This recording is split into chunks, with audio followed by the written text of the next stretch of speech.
والله dib weyn waan ku qabnaa oo marmar jidka laamigu iska yar yahay baabuurtii xoogaa baakin iska gelnaaheen mootooyinkii dhinacay baakin gelnaaheen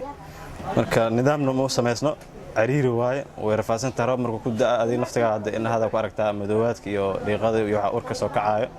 waxaas in la hagaajiyo la nadiifiyo oo la arka ay ku fiican tahay baasha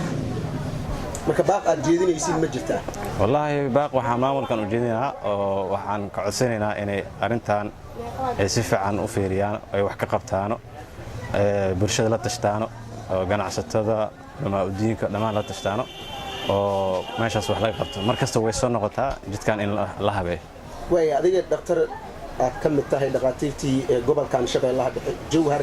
ka waran maxaa cudurro ah oo ka dhalan kara haddii wadadan sidan ay sii ahaato mar walba roobka ku da'ayo waxna aan la qaban wallahi wax badan ka dhalanayo oo waxyaabo badan ka dhasho cudurro oo sida shoon biyoodka kale